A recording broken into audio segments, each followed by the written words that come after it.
permulaan dari kenapa ada iblis itu kesombongan. Makanya Tuhan menunjukkan kerendahan yang habis-habisan. Tidak menganggap kesetaraannya itu dengan Allah sebagai milik yang harus dipertahankan, melainkan mengosongkan diri. Bukan hanya mengosongkan diri, mengambil rupa manusia.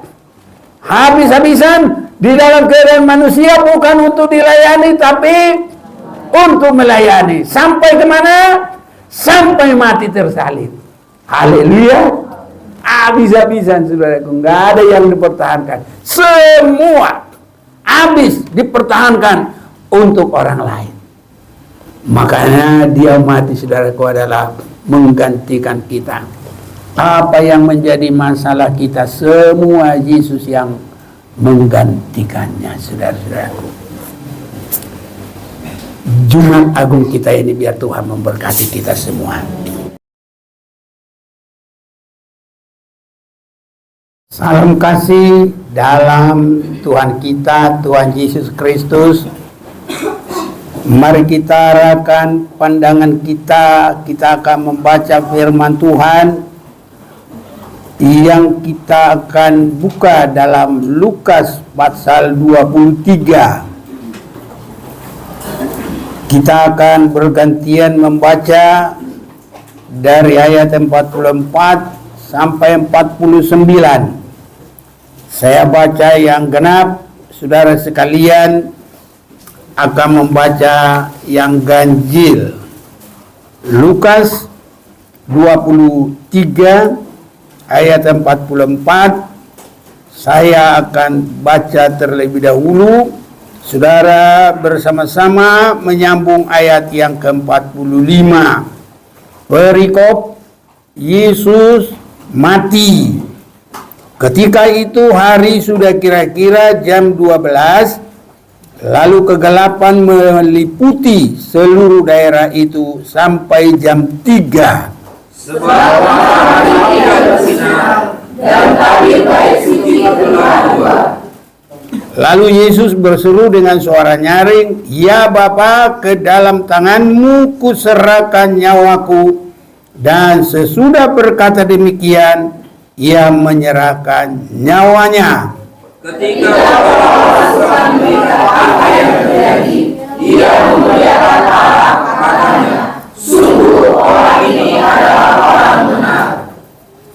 Dan sesudah seluruh orang banyak yang datang berkerumun di situ untuk tontonan itu, melihat apa yang terjadi itu, pulanglah mereka sambil memukul-mukul diri bersama kita semua orang yang mengenal Yesus dari dekat, termasuk perempuan-perempuan yang mengikuti Dia dari Galilea, berdiri jauh-jauh dan melihat semuanya itu.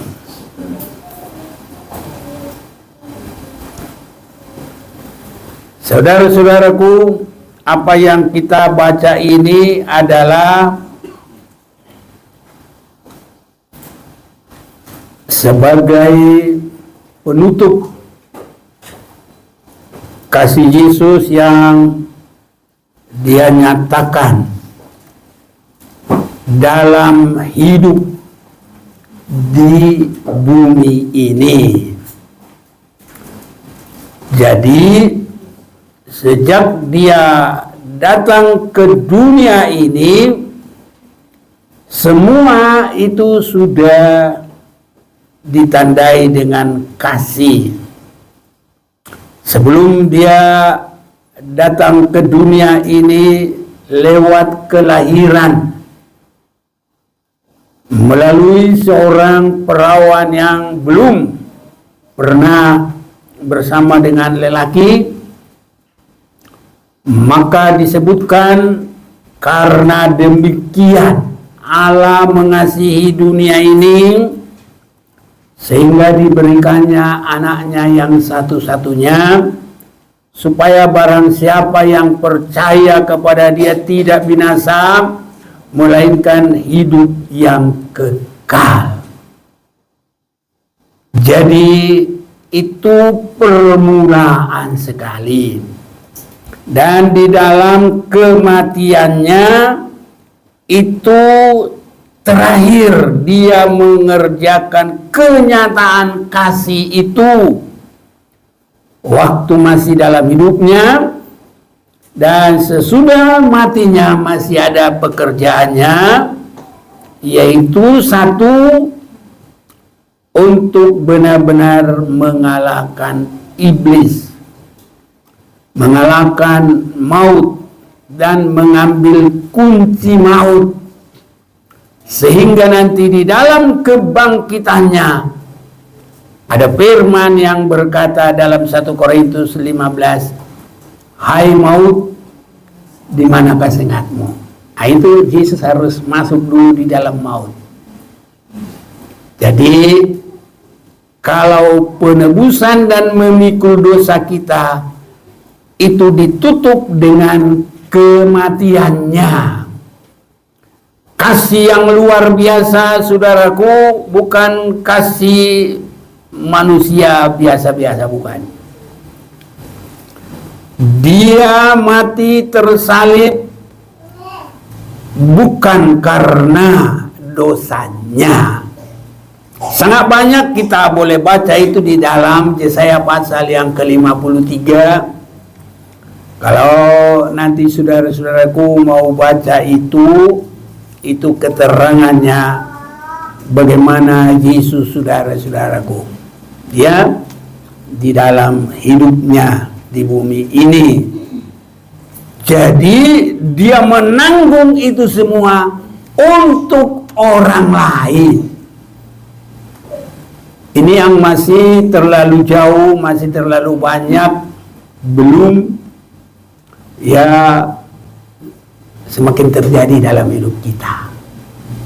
Tapi saya yakin pasti akan semakin terjadi. Yang banyak tanpa diajari sama dengan praktek dari lintah. Tahu lintah ya? Di apa itu?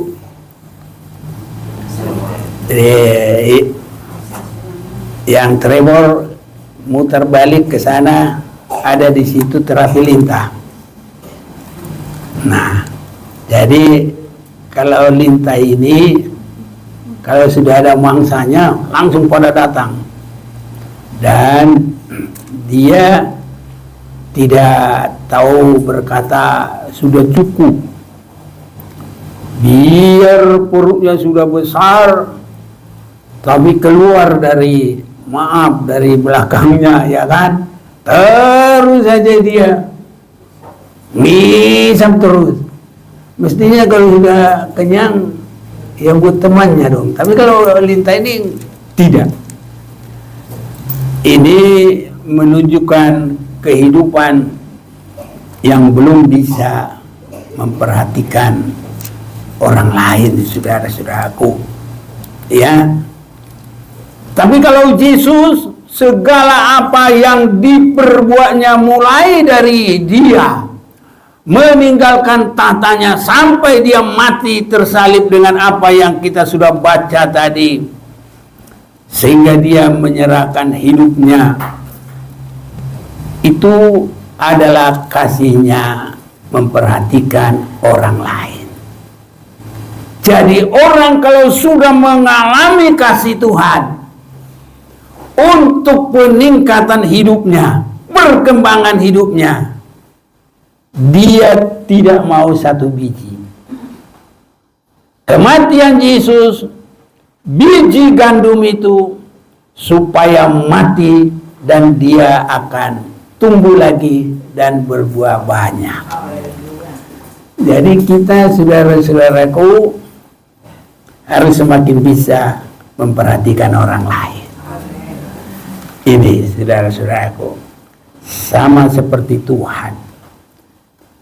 Kita harus sama seperti Tuhan, bukan sama seperti lintah. Haleluya.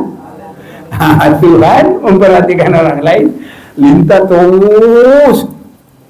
Apa dia bilang?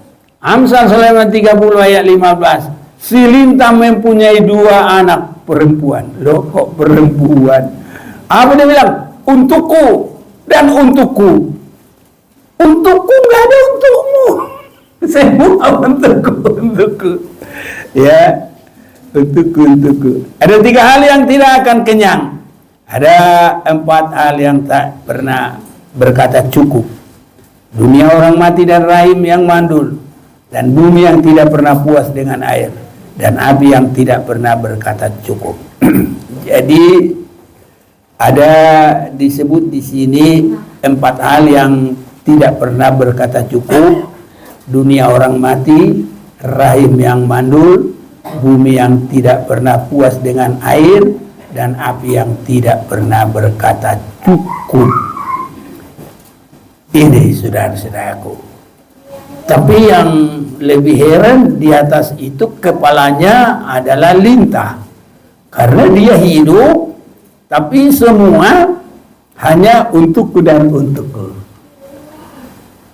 Biar seperti Yesus, saudaraku, kita berani meningkat untuk orang lain. Ini kalau ini ada dalam jemaat ini, itulah sudah mengerti kasih Yesus. Yesus sama sekali dia berbuat dalam sepanjang hidupnya bukan untuk dirinya, tapi untuk kita semua, saudaraku. Bukan keselamatannya, tapi untuk keselamatan kita. Bukan untuk kepentingan pribadinya, tapi adalah untuk kita. Itu sebabnya banyak orang tidak mengerti Yesus kalian mati. Ya memang harus mati. Kenapa? Karena dia harus menunjukkan kasih itu sepanjang dia masih ada di dalam kemanusiaannya itu. Ya, itu khusus penebusan. Masih ada kasih sesudah dia naik ke surga, dan dia selalu masih berbuat kepada kita apa yang diperbuat Yesus di surga. Belum ke Yerusalem baru ya, masih di surga. Ya. Dia di sebelah kanan Bapa untuk menjadi pendoa syafaat bagi kita. Haleluya. Ya, supaya semua penebusan itu nanti menjadi kehidupan orang-orang yang menerima kasih Tuhan. Jadi kita, saudaraku, mari menerima kasih Tuhan ini dan berpraktek. Menerima kasih Tuhan dan berpraktek. Jangan menolak kasih Tuhan dan prakteknya praktek lintah. Untukku, semua untuknya. Mana untuk orang lain? Kalau Yesus, apapun yang dilakukannya bukan untuk dirinya. Sehingga ada 4 lagi yang tidak pernah berkata cukup. Dunia orang mati. Ini saudaraku. Jadi jangan kita sampai ya mati rohani. Orang yang mati rohani itu tidak bisa berbuat apa-apa untuk orang lain. Sama, saudaraku. Rahim yang mandul. Ini saudara-saudaraku ya, jadi tidak pernah melahirkan, terus saja hanya ya nerima masuk. Kalau melahirkan nggak pernah, karena dia mandul. Bumi yang tidak pernah puas dengan air. Ada kalanya benar juga kalau kata saudara kita itu, air dari langit turun masuk ke dalam tanah. Ada juga benarnya, Tapi ada juga benarnya nanti itu semua akan berpusat juga di dalam laut. Nah, karena kalau mengalir, ya resapan bumi itu terbatas, saudaraku. Mengalirnya itu yang banyak nanti ke laut, sehingga ada nyanyian orang Sulu, Bengawan Sulu. Itulah nanti airnya mengalir terus sampai ke laut, gitu saudaraku. Itu lebih banyak. Kalau yang ke tanah itu sedikit meresap. Jadi jangan salah satu dari 4 ini atau 5 tadi, mulai dari lintah, dunia orang mati, rahim yang mandul, bumi yang tidak pernah puas dengan air, dan yang keempat dari yang beda dengan lintah adalah api yang tidak pernah berkata cukup. Nah, habis dulu yang harus dibakar, baru dia mati. Selagi ada yang masih dibakar, dia hidup. Ini saudara-saudaraku. Itu sebabnya kalau Yesus itu mulai dia mempersiapkan diri untuk meninggalkan tahtanya, dia berproses datang ke bumi ini dengan dilahirkan. Itu adalah menunjukkan kasih, bukan untuk mengasihi diri sendiri, tapi adalah untuk mengasihi orang lain. Semoga sesudah kematian Yesus ini, kita semua juga boleh semakin mengerti, ya saudara-saudaraku, ya. Kita mau baca dulu sedikit dari Yesaya pasal yang ke-53 ini. Semua bukan untuk dirinya sendiri. Mulai ayat 4 saja. Tetapi sesungguhnya penyakit kitalah yang ditanggungnya, dan kesengsaraan kita yang dipikulnya.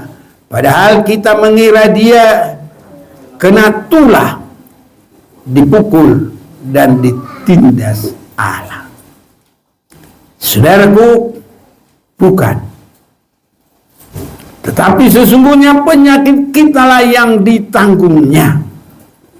Saya melihat ini, saudaraku, kalau kita renungkan lebih lebar, lebih panjang, lebih dalam, asal orang mau percaya, apakah tadinya dia menghujat Tuhan, apakah dia segala macam. Kita, saudaraku, kadang-kadang orang tidak salah juga kepada kita, bisa benci tanpa sebab. Kenapa? Ada nggak senang orang lain keberkatan, ada iri, ada dengki. Bisa, saudaraku, ya. Tetapi kalau Yesus, orang yang datang kepadanya semua kekurangan, kalau dia mau bertobat, diterima oleh Yesus, dan Yesus berani mati untuk dia. Apalagi kita, saudaraku, hanya suami istri kau nggak bisa memaafkan.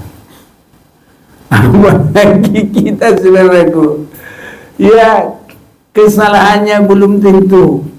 Hanya karena kita ada ingin, kadang-kadang harus ingin lebih menonjol, ingin lebih maju, ingin lebih dianggap lebih baik, lebih semuanya. Karena itu sangat disenangi, saudaraku. Farisi ahli Taurat pinginnya dia yang number 1, padahal dia paling belakang. paling belakang itu apa? Zero ya. Zero. Ya, kosong ke kosong. Jong tu jong. Ini saudaraku. Itu kalau Farisi dan ahli Taurat. Beri persembahan dirinya, bukan Tuhan yang dimuliakan, dirinya. Karena harus supaya dia dipuji orang. Makanya kalau nggak dicanangkan marah dia, nggak senang dia. Kalau nggak dipuji orang, nggak senang dia. Ini saudara-saudaraku, kadang banyak di dalam keagamaan itu justru buat dia. Nah ini praktik saudaraku.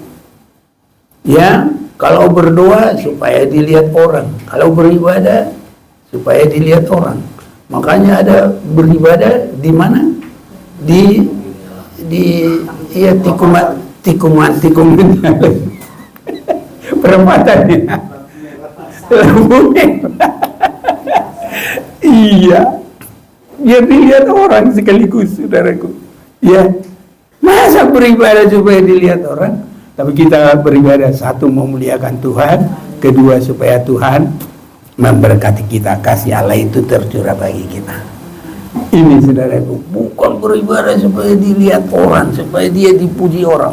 Terlalu banyak saudaraku memberi persembahan, beribadah, berdoa, berpuasa, ya. Jadi kalau kita berpuasa nggak usah diketahui orang lah, ya. Kita bisa, saudaraku, hanya untuk memuliakan Tuhan. Haleluya. Iya, kiranya Tuhan mau tolong kita, saudara-saudaraku. Ini sangat baik bagi kita. Tetapi sesungguhnya penyakit kita lah yang ditanggungnya dan kesengsaraan kita yang dipikulnya. Padahal kita mengira dia kena tulah, dipukul dan ditindas Allah. Tetapi dia tertikam oleh karena pemberontakan kita. Jadi sudah memberontak nyata-nyata untuk melawan Tuhan. Makanya sekarang kalau ada yang begitu kan senang saudaraku, memilih pemimpin yang mengasihi orang yang melawan. Makanya ini dapat aplaus, pujian. Dihina, diam. Diolok, diam. Dicaci, diam. Apa saja. Diam, saudaraku. Kerjaku ku kerjakan. Ya, seolah-olah dalam peribahasa anjing menggonggong, kafilah lewat. Ini. Jadi kalau orang belum memperhatikan orang lain, mudah tersinggung, mudah marah, mudah segala macam. Tapi kita, kematian Yesus itu harus jadi teladan bagi kita. Senang saudaraku kalau kita dan gereja-gereja, khususnya kalau sudah merayakan Jumat Agung ini, hitam serba hitam saudaraku.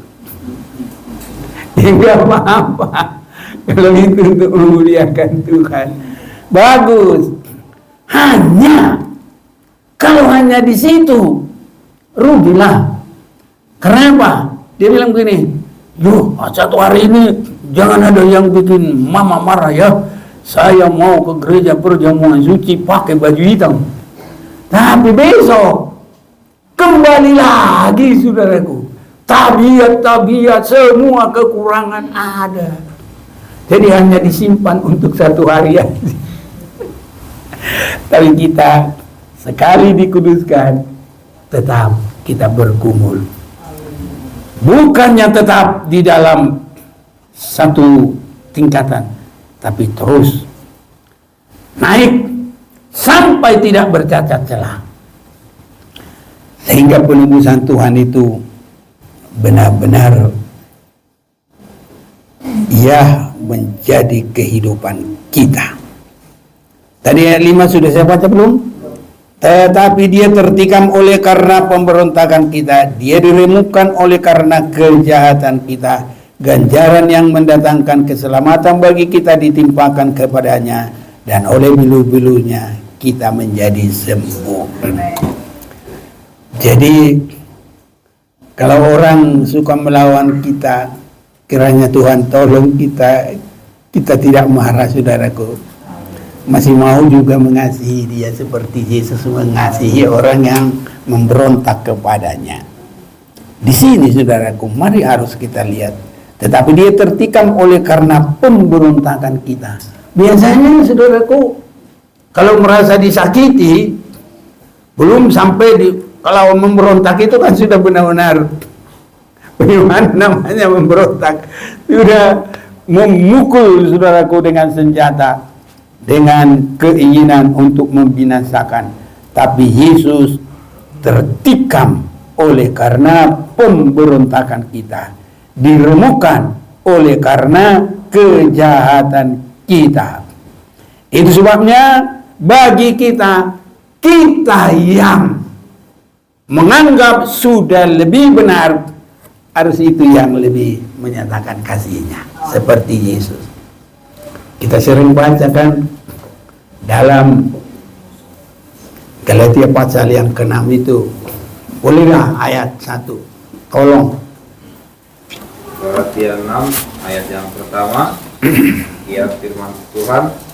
Saudara-saudara, kalaupun seorang kedapatan melakukan suatu pelanggaran, maka kamu yang rohani harus memimpin orang itu ke jalan yang benar dalam roh lemah lembut, sambil menjaga dirimu sendiri supaya kamu juga jangan kena pencobaan. Iya, kita menjaga tidak ikut kepada dosanya, tetapi kita harus bisa jadi berkat bagi dia. Kalau untuk menebus itu hanya pekerjaan Yesus, tapi kalau menuntun itu kita bisa, saudaraku. Kita masih terlalu banyak kekurangan. Kadang-kadang kalau sudah menyakiti hati kita, kadang melihat aja kita nggak suka. Betul apa enggak ini? Ya kalau aku nggak berbohong, ya begitu sih. Kalau udah nggak cocok di hati, kalau boleh jangan kulihat dah. Kalau udah mau lewat begini, boleh udah daripada berpapasan. Iya, saudaraku. Tapi kalau Yesus tidak sama sekali. 1 Petrus 2 ada lagi yang baca ayat 24. Ayat yang ke-24. Ia sendiri telah memikul dosa kita di dalam tubuhnya di kayu salib, supaya kita yang telah mati terhadap dosa hidup untuk kebenaran. Oleh bilur-bilurnya kamu telah sembuh. Iya, jadi dia sendiri memikul dosa kita di kayu salib. Kiranya Tuhan mau tolong kita, saudara-saudaraku. Ya, kalau ada kehidupan Yesus di dalam satu rumah tangga, ya nanti pasti ada berkat di sana. Ini saudara-saudaraku. Kalau untuk dunia ini cukup satu, Yesus saja. Tapi untuk sekarang, untuk rumah tangga kita, ya kalau ada satu. Kalau semuanya seperti hidup Yesus, wah itu luar biasa, saudaraku. Jadi sempurna itu sudah, ya, perfect. Ya. Jadi Yesus juga dia melakukan itu semua, bergumul, dan itu atas hidup tabiat yang sudah memiliki ketaatan. Ini yang sulit, saudaraku. Sering sekali di sekolah melawan guru, ya, nanti dia didik. Guru BP itu apa sih? Iya, bimbingan konseling. Iya, di konseling dulu supaya sadar, supaya dia mengaku sendiri. Nah, ini saudara-saudaraku. Jadi di mana-mana begitu, anak kepada orang tua, ya, istri kepada suami, suami kepada istri, saling, ya, cakar ayam lah. Cakar ayam kalau udah berbelut-belut, begitu-begitu, enak, apalagi sudah digulai. Tapi kalau manusia sudah caruk maut, waduh, susah dibenerin saudaraku, dikonseling juga susah. Ya, tapi kalau kuasa Tuhan, kita semua menyerah kepada kuasa Tuhan. Seperti Yesus, di dalam matinya itu dia bilang, Bapa, ku serahkan. Jadi kita semua harus ada penyerahan kepada Tuhan dalam hal apapun, mulai dari awal sampai Yesus mati. Dia menyerahkan hidupnya kepada kehendak Bapa. Dia belajar taat, bukan dalam kesenangan, tapi dengan apa yang dideritanya. Ibrani pasal yang kelima, saya senang kita akan baca ini. Kiranya Tuhan memberkati kita dalam ibadah kita yang istimewa, karena ini bukan ibadah Rabu, ibadah Sabtu, ibadah Minggu, tapi ini ibadah Jumat yang hanya sekali setahun atau 5 kali 5 tahun. Iya kan? Bisa juga kan? Tetap juga sekali setahun. Ya. Ibrani pasal 5. Ya. Mulai penyerahan diri dulu. Ayat 7. Dalam hidupnya sebagai manusia, ia telah mempersembahkan doa dan permohonan dengan ratap tangis dan keluhan kepada Dia yang sanggup menyelamatkannya dari maut, dan karena kesalehannya ia telah didengarkan. Dan sekalipun ia adalah anak, ia telah belajar menjadi taat dari apa yang telah dideritanya. Jadi taat. Hari ini kita memperingati hari terakhir dalam hidupnya, dan dalam hidup yang terakhir kita baca tadi dalam Lukas, dia menyerahkan nyawanya. Haleluya.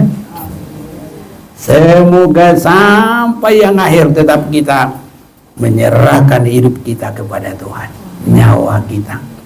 Dan sekarang ini kalau ada ujian, cobaan, tantangan, jangan gontok-gontokan, jangan bertengkar, tapi serahkan semua persoalan itu kepada Tuhan. Haleluya. Justru semakin sehati. Kalau dua semakin sehati, Tuhan akan semakin cepat menyelesaikan. Jadi jangan malah udah kayak elang sama ayam, ya, berantem terus. Ya, ini saudara-saudaraku. Jadi Yesus saja pun dia belajar taat. Jadi ketaatan di dalam penderitaan ini tidak gampang, saudaraku. Orang masih enak-enak aja, ada kadang-kala tidak taat lagi. Tapi kalau Yesus dalam penderitaan yang sangat, tetap dia taat kepada Bapa di sorga. Kenapa dia harus minta tolong dan menyerahkan nyawanya? Memang saudaraku, dia masuk dalam maut itu benar-benar semua dikuasai oleh maut itu.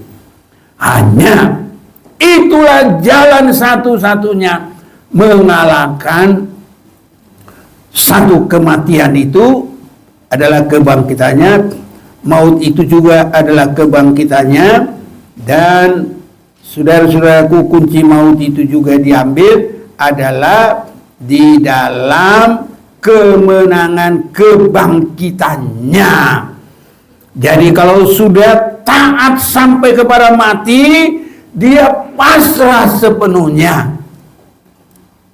Seringkali kita belum pasrah, saudaraku.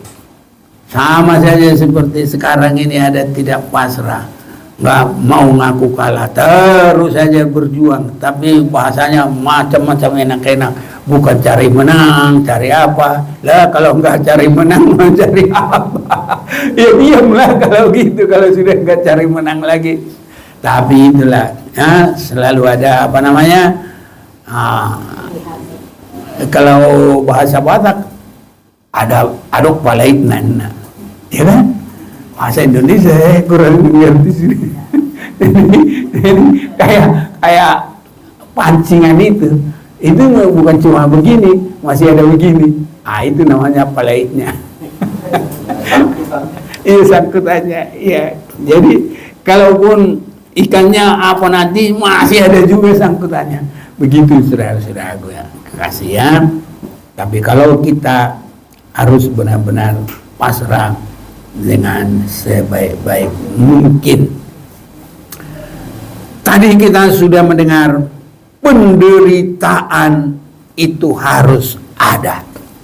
Dan nanti saudara-saudaraku, ya, dia akan mengalami kebangkitan. 1 Korintus 15 ini sudah masuk dalam segala kegenapannya.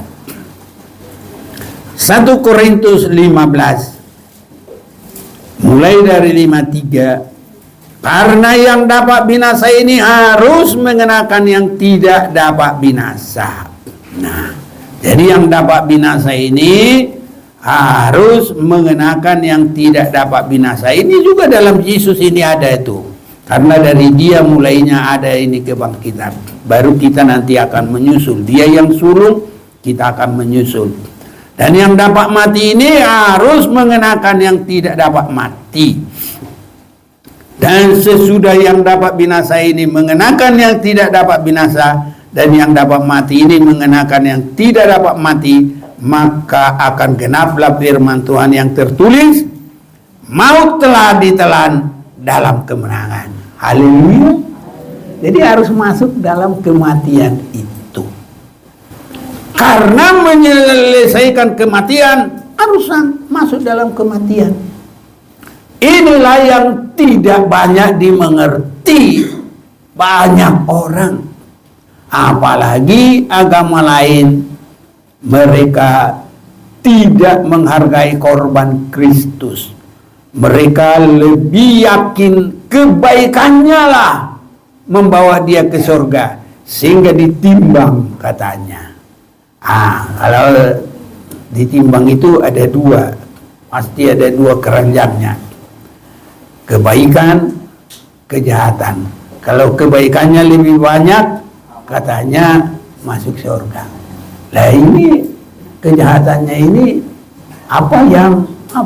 Masa kebaikan manusia bisa apa? Itu namanya dia tidak ada anak domba yang tersembelih untuk menyucikan. Tapi bagi kita itulah yang kita rayakan. Itu sebabnya satu yang menjadi tebusan dosa itu harus dimengerti. Bukan Roh Kudus, bukan Allah Bapa. Ada sama-sama bekerja di dalam Yesus, tapi yang menjadi tebusan itu adalah Allah yang sudah meninggalkan kealahannya. Itulah Yesus Kristus. Karena Allah yang di dalam kebesaran kemuliaannya itu nggak bisa kena dosa, nggak bisa. Orang Israel saja kalau berbuat dosa mati, nggak bisa lihat Tuhan, ya, nggak bisa lihat Allah, dan nggak bisa mengikut, mereka mati. Jadi saudaraku, itu sebabnya Yesus itu sudah spesialisasi untuk mati di kayu salib. Kenapa dia bisa mati? Karena dia memang manusia. Kemana kealahannya? Ditinggal dalam Bapaknya. Jadi penyerahan kealahannya sekali, kedua penyerahan hidupnya waktu di kayu salib. Kan tadi kita sudah baca. Siapa masih ingat ayatnya? Lukas.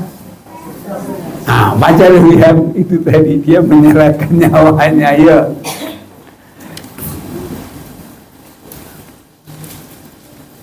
Ya. Lukas 23. Iya. Ayat 46. Iya. Lalu Yesus berseru dengan suara nyaring, "Ya Bapa, ke dalam tanganmu kuserahkan nyawaku." Iya, jadi dua kali ya Yesus melakukan. Yang pertama, kealahannya ditinggal kepada Bapa di sorga. Haleluya. Kalau dia sudah jadi manusia, hidupnya dalam kemanusiaan diserahkan kepada Bapa di sorga. Jadi dia boleh masuk dalam kematian itu. Itu memang berat, tapi dia laksanakan. Supaya apa? Supaya nanti ada kebangkitan dan kekalahan yang terakhir. Bukan hanya dalam kematian itu, tapi ada di dalam kebangkitan. Hai maut, di mana sengatmu? Tadi kita baca di mana? 1 Korintus 15. Semua di situ dikalahkan, dan itu yang terakhir. Karena musuh yang terakhir yang telah dikalahkan adalah maut. 1 Korintus 15 ayat yang ke-19. Baca lagi dulu. Saya bilang apa? Yang dikalahkan terakhir adalah maut. Ayo baca. Ayat 19. Ya. Jikalau kita hanya dalam hidup ini, bukan. Musuh yang terakhir yang dikalahkan adalah maut. Ada 20 berapa gitu? 1 Korintus 15 yang kita ambil. 15 ayat 26. Ya, 26. Ya. Musuh yang terakhir yang dibinasakan ialah maut. Iya. Di mana itu dibinasakan Tuhan? Sesudah dia mati, masuk ke dalam maut. Haleluya. Jadi proklamir kemenangan adalah kebangkitannya yang tadi kita sudah baca 1 Korintus 15 ayat 54-55. Iya. Tapi musuh yang terakhir yang dikalahkan adalah maut. 1 Korintus 15 ayat 26. Haleluya. Jadi kita harus bisa. Kenapa Yesus mati? Jadi pekerjaan ini hanya ada pada Yesus. Dia mulai meninggalkan kealahannya supaya bisa campur dengan manusia seperti kita ini. Pemberontak apa saja pun dipikul dosa kita. Kalau Bapa di surga itu di dalam kemuliaannya, orang lihat aja gini, yang lihat itu mati. Apalagi mau bersekutu mikul dosa, nggak bisa. Harus Yesus yang meninggalkan kealahannya. Itulah kebaikan Tuhan bagi kita. Haleluya. Siapapun kita ini, dia campur. Penjahat setengah penjahat, ya penjahat full juga. Apa saja, pembenci, penghina, pengolok, segala macam di situ. Iya, semua ditanggungnya dosa kita. Haleluya. Belajar jangan suka benci. Sama kita, aku juga belajar supaya kita tidak marah-marah. Haleluya. Tapi kita mau ramah-ramah. Haleluya, saudaraku. Ya, kiranya Tuhan tolong kita. Itu sebabnya yang menjadi jalan kebenaran dan hidup hanya satu, Bukan Bapa di surga berkata begitu, bukan Roh Kudus. Tapi yang berkata akulah jalan kebenaran dan hidup adalah Yesus. Yohanes 14 ayat 6. Ya, boleh bacalah.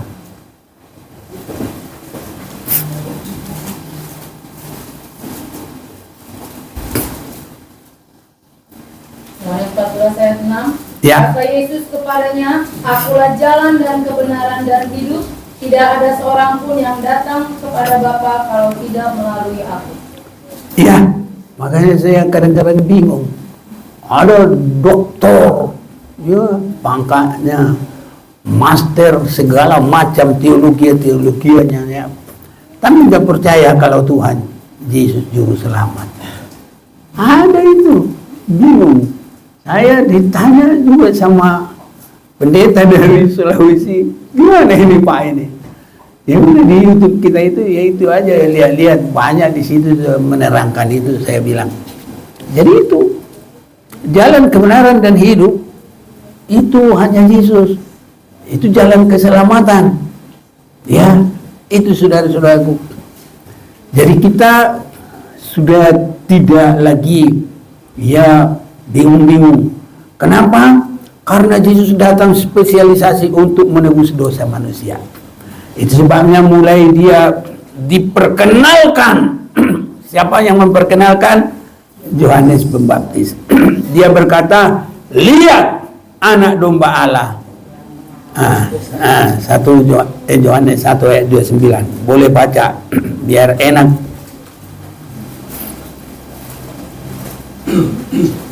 Yohanes 1 ayat 29. Pada keesokan harinya Yohanes melihat Yesus datang kepadanya dan ia berkata, lihatlah anak domba Allah yang menghapus dosa dunia. Iya, anak domba Allah yang menghapus dosa dunia. Jadi semua Alkitab ini kita bisa mengerti dan sejalan semua. Mulai dari awal Bapa itu berkata, karena demikianlah. Nah, atau itu disebutkan mengenai Bapa ya. Jadi perkataan mengenai Bapa. Karena demikianlah Allah mengasihi dunia ini sehingga dikaruniakannya anaknya yang satu-satunya, supaya barang siapa yang percaya kepadanya tidak binasa melainkan beroleh hidup yang kekal. Masa dia nggak bisa merasakan bahwa dalam ayat ini yang juru selamat itu adalah Yesus? Tapi semua atas kerjasama dan atas pekerjaan dari Bapa di surga. Dia memberikan itu. Dan prakteknya itulah penyerahan Yesus yang kita sering membaca dalam Filipi pasal yang kedua itu. Hendaklah kamu dalam hidupmu bersama menaruh pikiran dalam perasaan yang terdapat juga dalam Kristus Yesus. Itu Filipi 2 ayat 5. Ayat yang ke-6, yang walaupun dalam rupa Allah tidak menganggap kesetaraan dengan Allah itu sebagai milik yang harus dipertahankan, melainkan telah mengosongkan dirinya sendiri dan mengambil rupa seorang hamba dan menjadi sama dengan manusia. Dan dalam keadaan sebagai manusia, ia telah merendahkan dirinya dan taat sampai mati, bahkan sampai mati di kayu salib. Tadi kita baca dalam Lukas. Ya, pokoknya sudah tahu saudara, ya. Ini. Jadi masa kita tidak mengerti lagi siapa yang juru selamat? Yang mengerjakan itu adalah Allah yang meninggalkan kealahannya. Itu sebabnya sebelum Yesus menjadi manusia, dia disebutkan apa? Firman Tuhan. Pada mulanya, ini Yohanes 1 ayat 1, adalah firman. Firman itu bersama-sama dengan Allah, dan firman itu adalah Allah. Baca ayat 14. Ayo, kalau ini baca sih.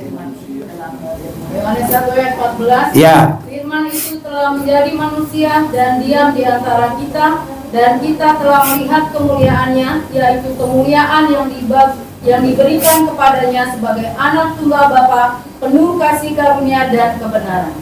Itu siapa itu? Yesus. Itu sambungannya nanti Matius 1 ayat 18. Engkau akan melahirkan seorang anak laki-laki, engkau harus memberi namanya Yesus. Dalam Yohanes pasal 12, Yesus itu sebetulnya adalah nama dari Bapa di surga. Haleluya.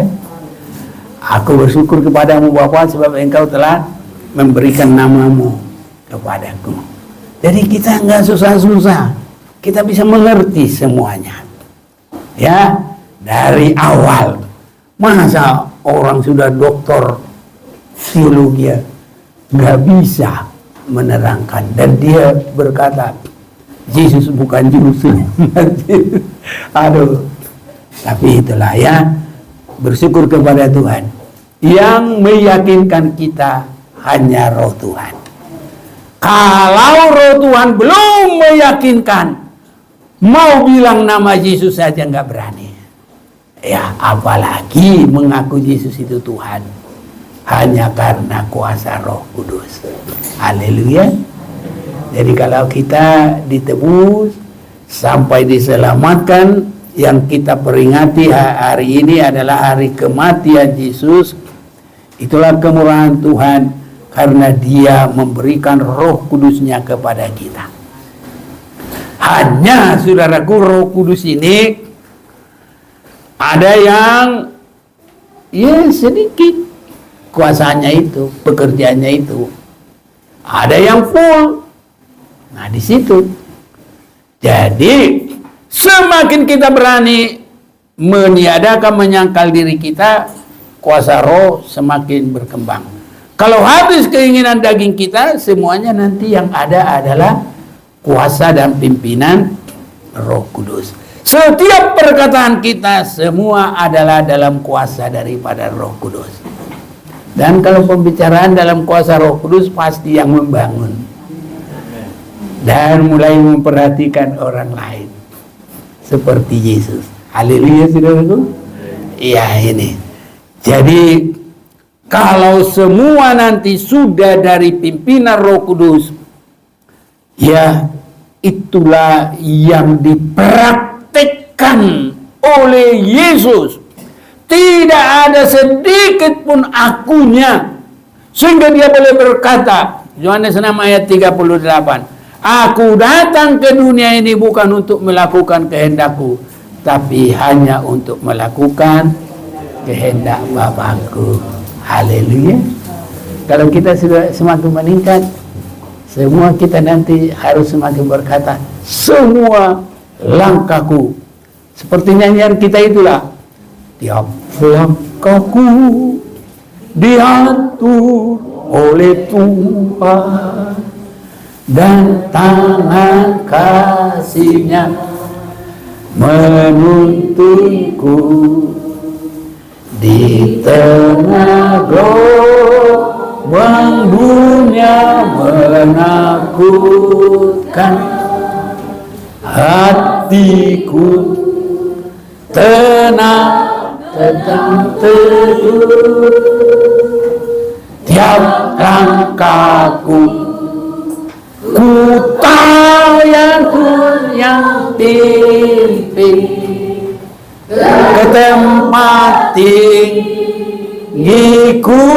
dihentarnya, hingga sekali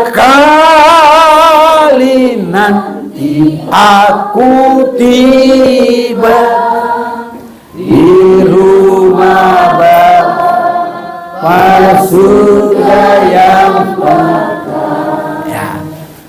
Memang kadang banyak belum sampai lebih melihat, padahal yang terakhir itu nanti adalah di Yerusalem baru, karena dari sana Yesus sesudah bangkit dia naik masih ke surga, ke sebelah kanan Allah Bapa, ya. Tapi nanti mereka akan turun ke Yerusalem dan kita naik dari bumi dan bertemu di Yerusalem baru dalam Wahyu pasal 21 ayat yang ketiga.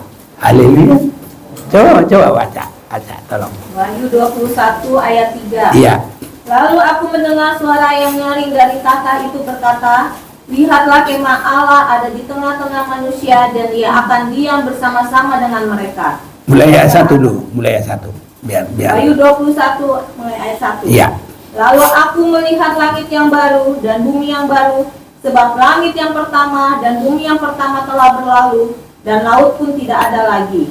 Dan aku melihat kota yang kudus, Yerusalem yang baru, turun dari surga, dari Allah, yang berhias bagaikan pengantin perempuan yang berdandan untuk suaminya. Lalu aku mendengar suara yang nyaring dari tahta itu berkata, lihatlah kemah Allah ada di tengah-tengah manusia, dan ia akan diam bersama-sama dengan mereka. Mereka akan menjadi umatnya, dan ia akan menjadi Allah mereka. Iya, jadi kadang belum melihat ini, udah sempat ada hanya ke surga. Makanya saudaraku, setiap banyak sekali kita lihat kalau orang meninggal, itu meninggal dengan tenang telah kembali ke rumah Bapa di surga. Padahal itu juga sebetulnya nggak tertulis kok di surga, karena mereka disebut masuk ke Firdaus atau disebut masuk ke pangkuan Abraham. Karena nanti kekekalan itu adalah di Yerusalem baru. Nanti orang juga neraka itu belum tahu di mana. Makanya sekarang kalau orang bilang aku baru ke neraka, ya karena Alkitab aja belum dia tahu kok sudah baru ke neraka. Jadi neraka itu orang belum tahu di mana. Kalau begitu orang jahat itu kemana sekarang? Siapa tahu? Ke alam maut, belum ke neraka. Ya. Memang tidak tertulis, tetapi nanti kalau gereja sudah naik, karena iblis mengumpulkan semua orang jahat memerangi orang-orang suci dan memerangi Tuhan, maka Tuhan naik dengan orang-orang kudusnya itu, dan nanti turunlah api dari langit, dan itu kekal selama-lamanya. Arti dari kekal selama-lamanya memang tidak ditulis itu neraka, tapi saya yakin itu neraka. Itulah neraka nanti. Dan itu nanti kejadiannya sesudah gereja naik. Pertamanya dulu Yesus turun, ya. Dari mana mereka turun? Bersama dengan orang kudusnya, karena orang kudusnya tadi naik menyongsong Tuhan di udara, dan mereka ada di udara. Ngapain di udara? Kalau saya katakan makan bersama semeja. Di mana? Nah, itulah dalam pesta nikah anak domba Allah. Haleluya. Di situ saudaraku. Jadi sesudah di mana itu pesta nikah anak domba? Itu pertemuan di udara. Jadi kita makanya ada nyanyi, ada pertemuan di udara, pertemuan yang manis, saya rindu bertemu di sana, jauh di udara. Nyanyian yang terdengar yang belum pernah didengar adalah kegirangan, dan anak Allah yang tinggi kita pertemuan di udara. Makanya di dalam Yudas hanya satu pasal, siapa yang bisa baca? Dia nanti Yesus akan turun. Ada rombongan besar. Siapa boleh baca itu?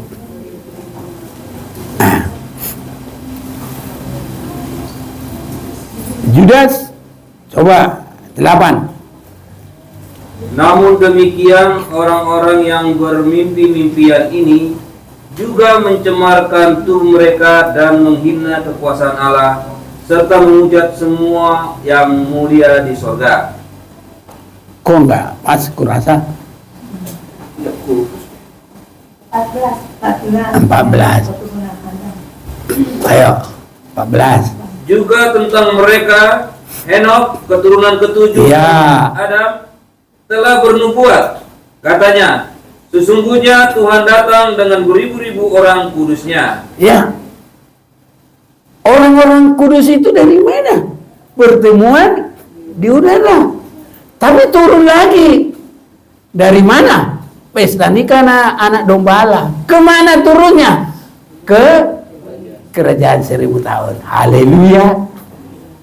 Ya, ini kiranya Roh Kudus yang menerangkan semua kepada kita, saudaraku. Jadi kita satu roh dan semuanya harus ada tertulis dalam Alkitab. Jangan kita nambah, jangan kita mengurangi. Tapi kalau belum terlihat di Alkitab, harus kita sampai mengerti. Haleluya, saudaraku. Jadi Tuhan turun bersama dengan orang-orang kudusnya. Juga ada juga malaikat tadi disebut. Beribu-ribu malaikat dan orang-orang kudus. Haleluya. Ramai, saudaraku. Tapi nanti malaikat ini jangan pikir kita juga masih hakimin dia. Mana-mana apa yang dihakimi. Mungkin perbuatannya, mungkin kebaikannya. Itu ada kelebihan bagi manusia. Kapan itu disebut? 1 Korintus pasal 6 ayat yang ke-4. Tidak tahukah kamu bahwa kita nanti akan menghakimi malaikat-malaikat? Ya di situ penghakiman yang terakhir. Karena kita sudah baca di dalam Wahyu pasal 20, kepada kita diberikan kuasa sebagai imam-imam dan hakim-hakim, ya, untuk menghakimi, saudaraku. Hanya di situ. Nah, di situlah. Baru nanti terakhir sudah selesai 1000 tahun, iblis dilepas. Di mana dia sekarang? Ada sekarang masih keliling. Kadang dia ngumpet di kolong juga. Kadang dia ngumpet di kolong. Nanti kapan dia masuk penjara? Dalam masa 1000 tahun. Jadi benar-benar tanpa iblis di kolong, nggak ada di hati, nggak ada di mana-mana, nggak ada, hanya ada di satu tempat, diikat dan dimasukkan di dalam lubang yang sangat dalam selama 1000 tahun. Disitulah nanti di dunia ini tanpa iblis, aman, damai, sejahtera, saudaraku. Itu semua hanya pekerjaan Yesus, juru selamat dan yang memimpin kita dalam corak keselamatan itu. Mulai kita mau menjadi lahir baru, sampai nanti kita dibangkitkan dan nanti kita dikumpulkan. Orang yang mati dalam Tuhan dibangkitkan, yang masih hidup diubah dalam sekejap. Habis itu kita akan diangkat bersama-sama dengan mereka. Ya, kalau kita masih hidup sampai Tuhan datang, ya tanpa merasakan mati, hanya diubah dan bersama-sama diangkat dengan orang-orang yang mati dalam Tuhan. Haleluya. Sudah tahu tadi kemana diangkat? Ke pesta nikah anak domba Allah. Di situ. Nah, jadi nggak pernah kita baca di surga pesta nikah anak domba Allah. Enggak, belum masuk ke surga, belum masuk ke Yerusalem baru.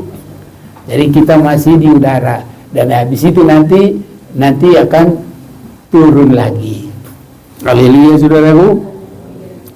Itu sebabnya sangat indah apa yang dikerjakan Yesus bagi kita.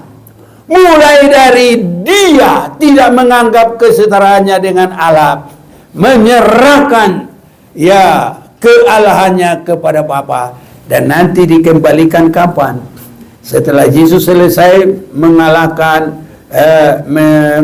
penebusan dosa waktu penyerahan nyawanya, dan setelah dia juga sudah mengalahkan maut, sudah mengalahkan iblis, ya.